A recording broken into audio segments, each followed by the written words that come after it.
Dito sa Papa Dudut Stories, ikaw ay hindi nag-iisa.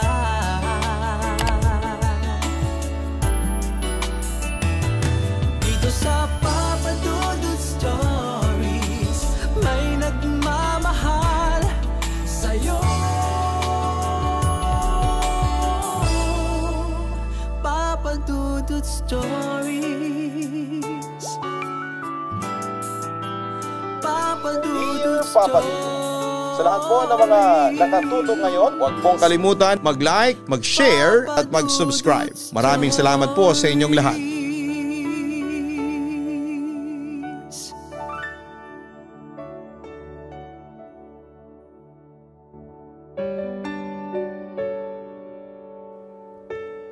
Kapag may alak daw sa lamesa ay may balak na masama ang iyong kasama. Kaya dapat na maging alerto sa lahat ng oras, lalo na kung hindi mo kilala ang mga taong nakapaligid sa iyo. Ang ating kwento ngayong araw na ito ay sa direksyon ni Ana Cruzate. Dear Papa Dudut, ang sabi nila ay walang maloloko kung walang magpapaloko at walang magiging biktima kung walang magpapabiktima. Pero palagi ba talagang kasalanan ng biktima kung siya ay napahamak? Kanino ba dapat ibunton ang sisi? Sa mapagsamantala o sa napagsamantalahan? Papa Dudut, itago niyo na lamang po ako sa pangalan na Alea. 29 years old, tiga Palawan, pero dito po ako nagtatrabaho sa Maynila bilang isang tattoo artist. Ngayon pa lamang po ay gusto ko nang sabihin na medyo magiging sensitibo ang kwento na aking ibabahagi sa araw na ito. Kaya may mga ilang impormasyon po akong binago para na rin protektahan ang pagkakakilanlan ng aking sarili. At masasabi ko rin po na isa ito sa pinakamapait na bahagi ng buhay ko, na sigurado ako makapag-iiwan ng aral sa ating mga kaistorya na nakikinig ngayon. Papa Dudut, hayaan niyo munang simulan ko ang kwento ko nang makaluwas ako dito sa Maynila para mag-aral ng college almost 12 years ago. Tumira ako sa isang apartment kasama ang pinsan ko na si Vina. Maayos naman ang buhay ko sa Maynila, pati na rin ang pag-aaral ko. Hanggang sa makilala ko si CJ sa university kung saan ako nag-aaral. Mabait po siya, gwapo at sikat sa university namin. Isa kasi siya sa pinakagwapo at magaling na basketball player. Kaya nga hindi ko talaga inaasahan na liligawan niya ako. Hanggang sa maging boyfriend ko na nga siya. Papa Dudut, mabait din naman na boyfriend si CJ. Malambing at maalalahanin. Kaya lang may pagkapilyo. Minsan din ay nagiging problema ko ang pagiging sikat niya sa university namin. Dahil kahit alam naman ng lahat na ako ang official girlfriend niya, ay marami pa ring babae ang nagpapakyut at sumusubok na agawin siya sa akin. Pero palagi namang pinaparamdam ni CJ na ako lang ang nag-iisang babae sa buhay niya. Bagay na sobrang minahal ko sa kanya. At mas lalong lumalim ang pagmamahal na yon nang tumagal ng halos 2 taon ang relasyon naming dalawa. Babe, mabuti naman at ayos na ang pakiramdam mo. Nag-aalala kasi ako sa text mo kanina na mataas ang lagnat mo. Kaya bumili na rin ako ng lugaw at mga gamot sa nadaanan kong tindahan.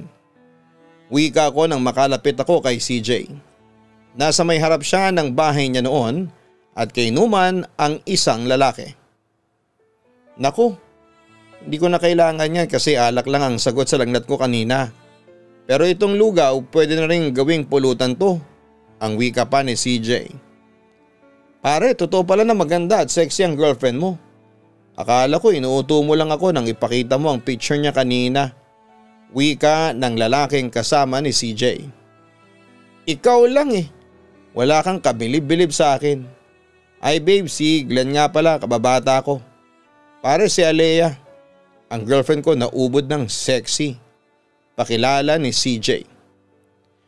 Inabot ko naman ang nilahad ni Glenn na kamay niya pero hindi kaagad niya binitawan ang kamay ko. Pare, parang sumisimple ka ng chancing sa girlfriend ko ah. Pagtawa pa ni CJ. Ay sorry pare, hindi ko lang napigilan kasi ang lambot pala ng kamay nitong si Alea. Paghagik-hik pa ni Glenn.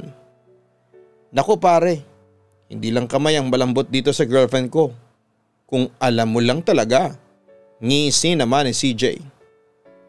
Babe, magtitimpla muna siguro ako ng kape kasi medyo malamig ang panahon eh. Okay lang ba na pumasok muna ako sa loob ng bahay ninyo? Medyo naiilang na paalam ko. Hindi, dito ka lang babe. Makipagkwentuhan ka sa amin nitong kababata ko kasi matagal ka na rin niyang gustong makilala. Wika naman ni CJ. Pumayag naman ako pero ang gusto niya pa, sa kandungan niya ako umupo. Kaya lang babe, may pag-aalinlangan na wika ko. Babe ha, huwag mo akong pinapahiya sa harap ng tropa ko. Wika ni CJ na dahilan para pumayag na ako sa gusto niyang mangyari. Grabe pare, nakakainggit ka talaga. Kasi meron kang bebot na ganyang kasexy samantalang ako matagal na akong walang ano. Wika pa ni Glenn. Naku pare, hindi lang sexy at maganda tong si Alea. Magaling pa sa kama. Mahiyain lang talaga. Pagbibida pa ni CJ. Papa Dudut, hindi ko po talaga inaasahan na aabutan ko na medyo lasing na si CJ kasama ang pinakilala niya sa akin na kababata niyang si Glenn. Ang text niya kasi sa akin ay masama ang pakiramdam niya at mataas ang lagnat. Wala rin daw siyang kasama sa bahay nila kaya kung pwede ay samahan ko daw siya ng hapon na yon. At dahil wala na rin naman akong klase ng mga oras na yon, ay nagmamadali na akong pumunta sa kanila. Pero parang wala namang senyales na may lagnat siya o sakit na nararamdaman. Papadudot, madalas talaga kapag pinapakilala ko ni CJ sa sinuman na mga kaibigan niya ay ginagawa niya ang mga bagay na yon. Lalo na kapag nakakainom siya ng alak. Yung pinapakandong niya ako sa kanya, hinahalikan sa labi ng matagal at minsan pa ay hinahawakan sa masela na parte ng aking katawan. Kapag umaabot na sa point na halos ubaran na niya ako ay doon ako tatayo at magdadahilan para makalayo muna sandali sa kanya o mula sa kanila ng mga barkada niya. Alam ko po na may mali talaga sa ginagawa sa akin ni CJ Papadudot. Yung halos bastusin na niya ako sa harapan ng mga kasama niya. Kaya lang takot po talaga ako na maggalit siya sa akin. Kaya hindi ko siya masyadong sinasaway. Pero mas takot po ako na mawala siya sa akin kaya sumusunod na lamang ako sa lahat ng gusto niya. Kahit pa nga may mga oras na nahuhuli ko siyang may kachat na ibang babae. Ako rin ang tumitiklop sa huli. Bakit ba kasi kailangan mo pang makialam sa cellphone ko? Ikaw ba nakikialam ba ako sa cellphone mo? Sa kung sino man ang kaibigan mo? Hindi naman, hindi ba? Kaya ayoko na. Tama na tong usapan na to. Basta mula ngayon, tapos na tayong dalawa. Sigaw pa ni CJ. CJ, sandali. Sorry na. Patawarin mo na ako, hindi ko na uulitin. Paghabol ko naman sa kanya. Ilang beses mo nang sinabi yan, Alea. Pero hindi mo naman tinutupad. Palagi ka pa rin nagsiselos at palagi kang gumagawa ng issue na nambababaya ko kahit na hindi naman talaga. Inis na wika niya. Kaya nga sorry na. Magbati na tayo. Hindi ko na talaga uulitin. Promise CJ, please. Ayoko mawala ka sa akin. Baka hindi ko kayanin eh. Mahal na mahal kita. Please naman oh. Magbati na tayo. Pagsusumamo ko. Sige na nga, sige na. Tumigil ka na sa pag-iyak mo dahil pinagtitinginan na tayo ng ibang tao. Wika niya. Hindi ka nagalit sa akin? Tanong ko. Galit pa rin pero mawawala ang galit ko kung papayag ka na magkasama tayo na mag-spend ng weekend sa motel. Tugon niya. Pero CJ, May research paper kami na kailangang gawin ng mga kaklase ko. Wika ko. O, di sa kanila lang sumama. Mas mahalaga naman pala sila kaysa sa akin eh. Kaya mas mabuti talagang tapusin na lang natin ngayon ang lahat sa relasyon nating dalawa. Inis na turan pa niya. CJ, wag naman ganon. Sige, gagawan ko na lang ng paraan. Ang research paper namin. Sasama na ako sa iyo sa motel ngayong weekend. Wika ko. Ayun, papayag ka din pala eh. Wag ka nang umiyak ah. Baka pumangit ka pa eh, mahirap na. Pagtawa pa ni CJ. Papadudot, hindi lang yon ang unang beses na muntik na kaming mag-break ni CJ. Madalas kasi kapag nakikita ko na may ka-text o ka-chat siya na ibang babae ay inaaway ko na kaagad siya. Hindi lang naman kasi basta simpleng palitan ng message ang nababasa ko. Kung hindi may bahid na ng paglalandian. Kaya hindi ko talaga napipigilan ang sarili ko na kumprontahin siya tungkol sa bagay na yon. Siyempre never naman siyang umamin sa akin at palagi niyang sinasabi na maghiwalay na lamang kami. Kaya sa palagi ko siyang inaaway. Sa point na yon, Papadudot, ay bumigay na ako at ako na ang nakikipag-ayos. At madalas bago kami tuluyang magkaayos ay magmomotel muna kaming dalawa kagaya ng palagi niyang request. Hilig niya talaga akong dalhin sa ganong klase ng lugar, Papadudot. Yung mumurahin na motel na tumatanggap ng mga guest kahit na mga naka-uniform pa na estudyante. At dahil mahal na mahal ko nga po ang boyfriend ko, kahit labag talaga sa loob ko ay pumayag na lamang ako sa gusto niyang mangyari. Sa totoo lang kasi, Papadudot, ay si CJ ang unang lalaki na nakakuha sa akin. Sa kanya ko lang isinuko ang sarili ko. Kaya gusto ko sanang siya na rin ang maging huling lalaki sa buhay ko at mapapangasawa ko. Papadudot, dahil sa sikat nga po na basketball player si CJ sa university namin, ay mas naging malapitin siya ng tukso. Kapag kumakain kami sa labas at naiiwan niya ang cellphone niya sa akin, ay nakakabasa ako ng mga text o chat message ng iba't ibang babae sa cellphone niya. Karamihan sa mga babaeng yon ay nagpaparamdam na okay lang daw kahit maging pangalawa sila ni CJ. At ang mga nakikita ko namang reply ni CJ ay puro heart reaction lang o kaya ay smile emoticon.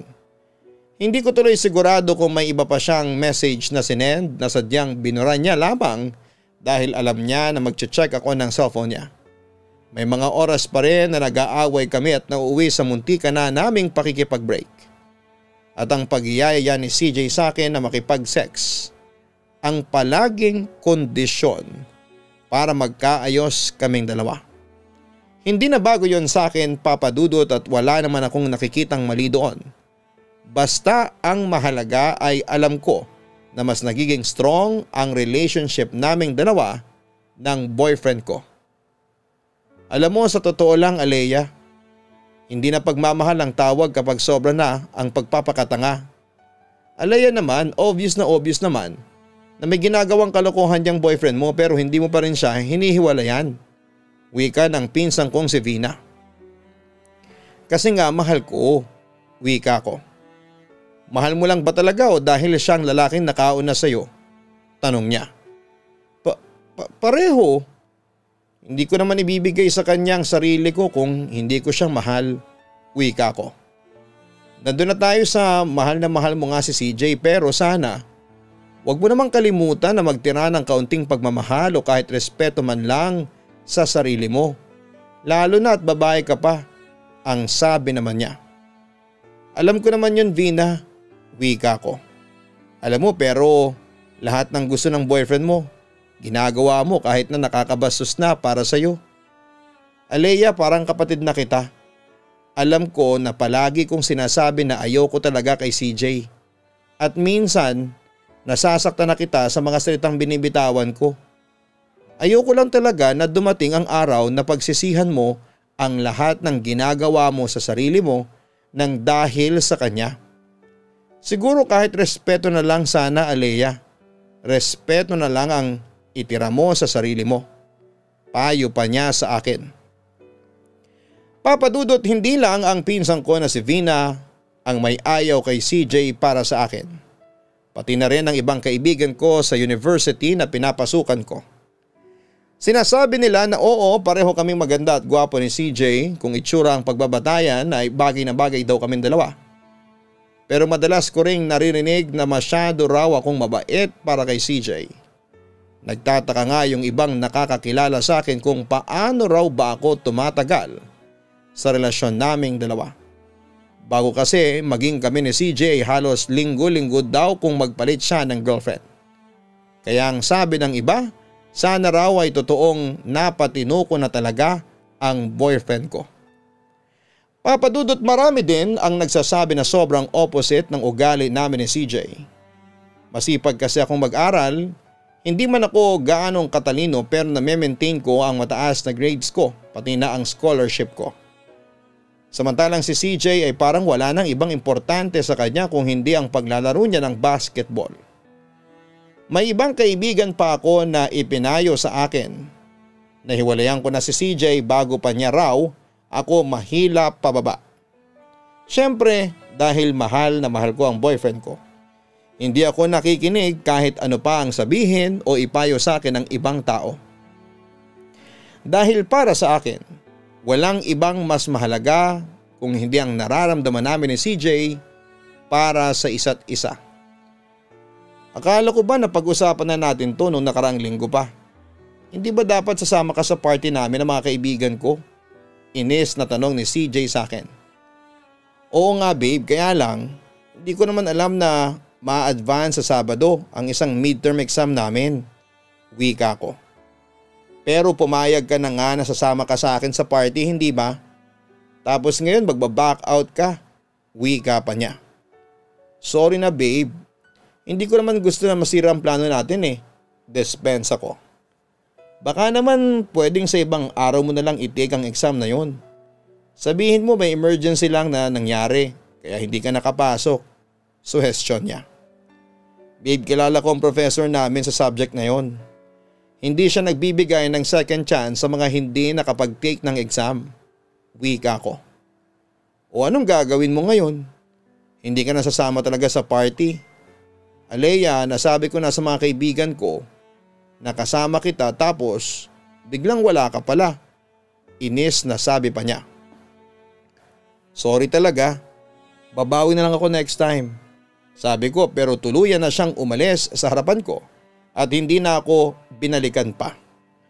Papadudot, pagkatapos na naging pag-uusap namin ni CJ ng araw na yon ay hindi na niya ako muling kinausap pa. Hindi rin siya sumasagot sa mga text o tawag ko. At nang puntahan ko naman siya sa bahay nila ay wala siya doon. Sobra akong nalungkot, nasaktan at naguguluhan ng mga oras na yon. Nalilito na ako sa mga kung ano nga ba ang dapat kong gawin. Kapag pinili kong pumasok at mag-take ng midterm exam, sigurado ako na hihiwalayan na ako ni CJ. Pero kapag pumunta naman ako sa party ng kaibigan niya ay magiging incomplete ang grade ko sa isang major subject at mawawala sa akin ang scholarship ko. Papadudot, hindi ko na rin sinabi sa pinsan ko na si Vina ang naging pagtatalo namin ni CJ dahil sigurado na hindi niya rin naman ako maintindihan. Ipipilit niya lamang na mag-take na lamang ako ng exam at hayaan ko na lamang na maggalit sa akin si CJ. Pero yun nga po ang pinakaayokong mangyari, papadudot. Ang magkaroon ng dahilan si CJ para hiwalayan ako. Papadudot, ilang araw ding hindi sinasagot ni CJ ang mga text o tawag ko sa kanya. Hindi rin siya nakikipagkita sa akin at sobrang iniiwasan niya ako sa tuwing susubukan ko na lapitan siya. Kaya ilang araw din akong nag-iisip kung ano ang dapat kong piliin at isakripisyo. Sa Cavite kasi ang private resort na sinasabi ni CJ at gabi pa ang simula ng party.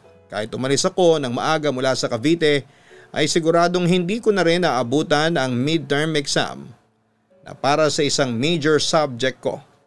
At sigurado rin ako na mawawala sa akin ang scholarship ko kapag nangyari yon.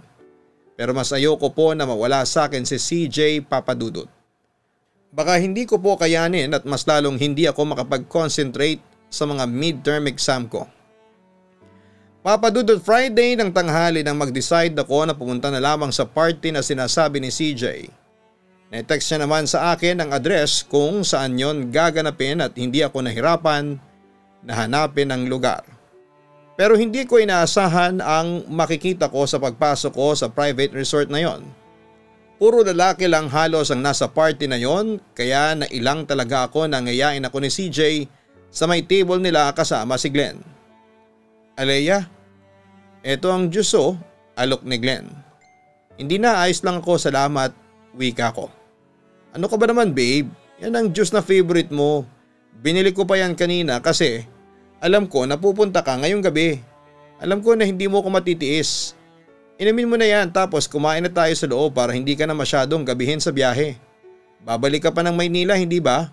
Kailangan mo makauwi ka agad para may time ka na makapag-review," ang sabi naman ni CJ. Sige, inumin ko na to," ang wika ko. "Ayun oh, naubos ka agad ng babe ko. Tara na sa loob, marami pang ganyang juice at pagkain doon. Sigurado akong mabubusog ka," ang sabi naman ni CJ. Papadudot, natatandaan ko na nakakadalawang baso ako ng juice at isang sandwich ng gabi na yon, pero pagkatapos noon ay bigla akong nakaramdam ng hilo at bigat sa pakiramdam. Umiikot ang paligid ko at nanlalabo ang paningin ko. Nakaramdam ako na may hawak sa may braso at bewang ko. Pero hindi ako sigurado kung si CJ ba yon. Nakarinig din ako ng tawanan ng mga lalaki at pinipilit ko pang tumayo pero nanlalambot na talaga ang mga tuhod ko. Hanggang sa tuluyan na nga pong nagdilim ang lahat sa akin. Papadudot, mataas na ang sikat ng araw nang magising ako sa isang makanat na kwarto na walang ibang tao kung hindi ako lang. Napakasakit ng ulo ko at buong katawan ko. Pero halos maiyak ako nang ma-realize ko na wala pala akong kahit na anong saplot sa katawan. May mga galos at pasa ako na hindi ko alam kung saan nanggaling. Masakit din ang buong katawan ko, lalo na ang pagitan ng mga hita ko. At kahit hinang-hina ako ay pinilit ko ang sarili ko na kumilos at isuot ang lahat ng damit ko. Nang lumabas ako ng kwarto ay nalaman ko na wala na talagang tao sa buong private resort na yon. Umalis na silang lahat, pati na rin si CJ. Papadudot, pigil na pigil ang mga luha ko habang bumabiyahe ako pabalik ng Maynila. Ayaw kong humahagulhol at mag-iiskandalo sa loob ng bus. Mabuti na lamang nang makauwi ako sa apartment ay nakalis na si Vina. Mabilis akong pumasok at nagkulong sa kwarto ko. Doon ako mag-isang umiyak ng malakas habang yakap-yakap ang aking sarili. Papadudot, wala man akong maalala sa mga nangyari kagabi ay sapat na ang mga sugat at pasa sa katawan ko para malaman kung ano ba talaga ang nangyari. Alam ko at sigurado ako sa kung ano ang ginawa nilang lahat sa akin. Papadudot, nang i-text at tawagan ko si CJ ay hindi na siya muli pang sumagot. Kaya nang mahimasmasan ako ay nag-decide akong pumunta sa bahay nila at kumprontahin si CJ. "Pagbabayaran mo to. Pagbabayaran ninyong lahat ng ginawa ninyo sa akin," sigaw ko kay CJ. "O anong gagawin mo? Magsusumbong ka sa mga pulis? Sa tingin mo ba'y paniniwalaan ka nila? Alea, first of all, inuman namin ang mga barkada yon at ikaw ang pumunta sa amin. Walang pumilit sa'yo. Hindi kita pinilit. Walang maniniwala sa'yo kahit ipagsigawan mo na nirape ka namin. Dahil ikaw mismo ang pumunta at lumapit sa amin. Ikaw mismo ang nagaya sa amin na galawin ka namin," nakangising sabi pa ni CJ. Hindi totoo yan," wika ko. "Yun ang totoo. At yun ang paniniwalaan nilang lahat dahil ikaw lang ang nag-iisang babae sa inuman namin. Ikaw mismo ang naglapit sa sarili mo, Alea," sigaw niya sa akin. "CJ, alam mo naman na ikaw lang ang pinuntahan ko doon. Ikaw lang ang dahilan kung bakit nandun ako sa lugar na yon," naiiyak sa galit na sabi ko. "Pero hindi nga kita pinapupunta, kahit isang text o chat wala silang makikita dyan sa cellphone mo na nagsasabing gusto kitang makita. Alea, ikaw mismo ang nag-offer sa sarili mo sa akin. Sa amin ang mga barkada ko," sabi pa niya. "Napakawalang ya mo. Paano mo nagawa sa akin to?" naiiyak na tanong ko. "Walang ya na kung walang ya, pero itong tandaan mo, Alea. Kung may masisira man sa gagawin mong pagsusumbong sa mga pulis, ikaw lang yon at ang buong pamilya mo dahil ikaw ang pumunta sa lugar namin. Walang nag-text o tumawag sa'yo at mas lalong walang pumilit sa'yo. Kaya sige, magsumbong ka sa mga pulis. Hindi kita pipigilan. Tignan lang natin kung sino ang mas papaniwalaan nila at kaninong pangalan ang masisira. Baka nga itakwil ka pa ng pamilya mo kapag nalaman nilang pumupunta ka sa bahay ng lalaki para lang makipag-sex. Pangisipan ni CJ sa akin. Napakawalang hiya mo CJ. Napakababoy mo. Napakasama mong tao. Hayop ka. Hayop ka. Sigaw ko kasunod ng paghampas ko sa dibdib niya. Tumigil ka na dyan. Isang hampas mo pa talaga sa akin, kakalimutan ko na babae ka at babasagin ko na yung mukha mo. Umalis ka na rito Alea. Bago pa kita ipabarangay, alis! Pagtataboy ni CJ sa akin. Papadudot ng lalambot ang mga tuhod ko na naglakad ako paalis mula sa bahay ni na CJ. Muli akong bumalik sa apartment namin at nagkulong sa kwarto. Muli akong umiyak ng umiyak habang nakayakap sa sarili ko. Oo, alam ko na may mali ako dahil ako ang pumunta sa lugar ni na CJ. Pero hindi ko naman alam na puro lalaki sila na naglalasingan sa lugar na yon. Si CJ lang naman ang pakay ko, papadudot. Ang makausap siya at makipag-ayos sa kanya. Hindi po ako nagpunta roon para magpagalaw sa kanya o kanino man sa barkada niya. At kahit boyfriend ko pa siya at ako ang pumunta sa kanya ay alam ko na rape pa rin ang tawag sa ginawa niya sa akin. Dahil ginalaw niya ako nang wala akong kalaban-laban. Ginalaw ako ng mga kasama niya nang wala akong malay at lakas para tumanggi o lumaban sa kanilang lahat. Ni-rape nila ako, papadudot. Alam ko po at sigurado ko na rape ang tawag sa ginawa nila sa akin. Dahil kahit kailan ay hindi po naging tama na galawin ang isang taong lasing o kahit nakadrugs pa siya. Wala pong sino mang tao ang gustong ma-rape, papadudot. Pero hindi na rin po ako nagsumbong kahit na kanino tungkol sa ginawa sa akin ni na CJ. Natakot po kasi ako na maging totoo ang mga sinasabi niya na mabaligtad ang kwento. Natakot po ako at nahiya para sa sarili ko. Paano nga ba kung walang maniwala sa sasabihin ko? Paano kung wala akong naging kakampi? Paano kung masira ko lang ang pangalan ko at ang pangalan ng pamilya ko? May point naman kasi lahat ng sinabi ni CJ. Ako ang pumunta sa lugar nila. At baka mas paniwalaan pa sila na ako mismo ang nag-alok ng sarili kong katawan sa mga kaibigan niya. Kaya gumawa po ako ng isang napakabigat na desisyon, papadudot. Kakalimutan ko na ang lahat ng mga nangyari ng gabing yon kasama na ang relasyon namin ni CJ. Papadudot, ng gabi na ma-rape ako ni CJ kasama ng mga kaibigan niya ay disenteng damit po ang suot ko. Nakapantalon ako, t-shirt at may suot pa na jacket. Hindi rin po ako uminom ng kahit na anong alak dahil wala akong balak na magpakalasing ng gabing yon at wala rin po akong kahit na anong motibo na binigay para gawan nila ako ng masama. Ang gusto ko lang po noon ay makita, makausap at makipag-ayos sa lalaking minsan ay pinagkatiwalaan at minahal ko. At yun po ang nag-iisang bagay na alam kong mali sa ginawa ko, papadudot. Ang magtiwala sa lalaking sobra kong minahal. Papadudot, ngayon nga po ay halos 12 taon na ang nakakalipas.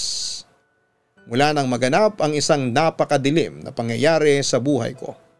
Ang sabi ko noon ay ibabaong ko sa limot ang lahat pero hindi ko maintindihan kung bakit parang sariwang-sariwa pa rin ang sakit sa dibdib na nararamdaman ko. Na parang kahapon lamang nangyari ang lahat.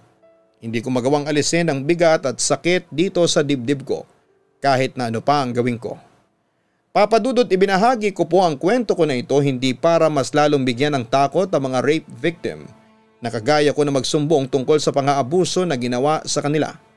Kasi sa totoo lang po ay sobra-sobra po akong nagsisisi sa ginawa kong pagtatago sa pangahalay sa akin ni na CJ. Ngayon ko po naiisip na dapat ay hindi ako natakot. Dapat mas naging matapang ako. Dapat ay lumaban ako. At kung ginawa ko ang lahat ng iyon, kung naging matapang lamang sana ako ay siguro po kahit papaano ay nabigyan ng katarungan ng ginawang kababuyan at pang-aabuso sa akin ni na CJ. Kaya sana po sa lahat ng mga kaistorya na nakikinig ngayon, lalo na sa mga minsang naging biktima ng pang-aabuso, huwag nating hayaan na patayin ng takot ang maliit na pag-asang natitira para magkaroon tayo ng katarungan.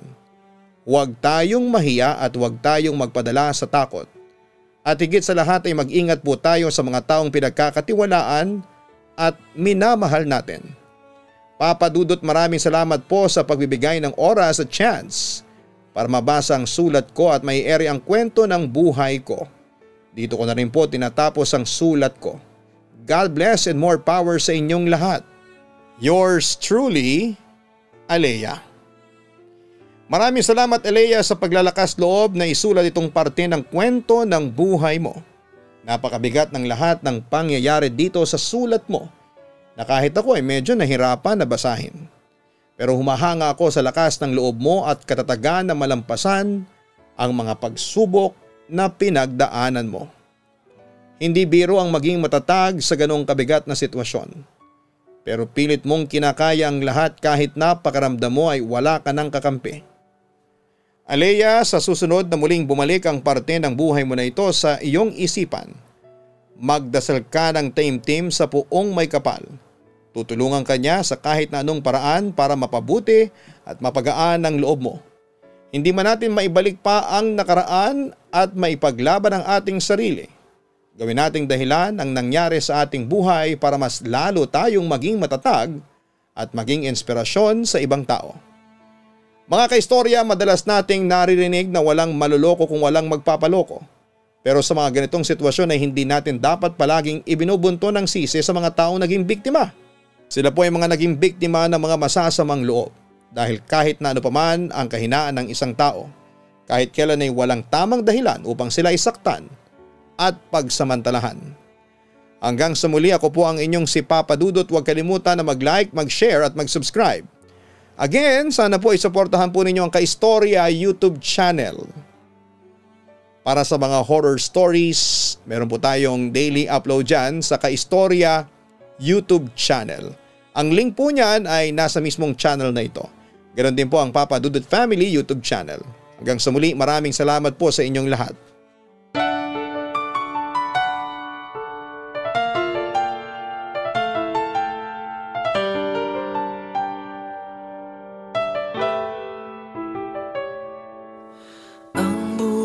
Ay mahiwaga, laging may lungkot at saya. Sa Papa Dudut Stories, laging may karamay ka.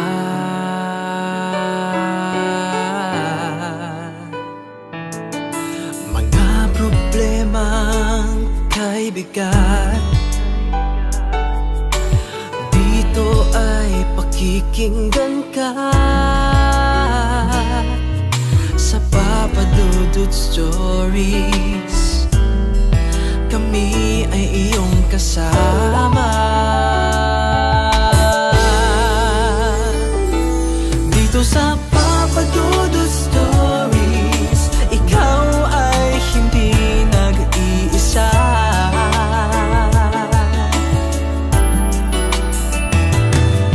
Sa Papa Dudut Stories, may nagmamahal sa'yo. Papa Dudut Stories, Papa Dudut Stories,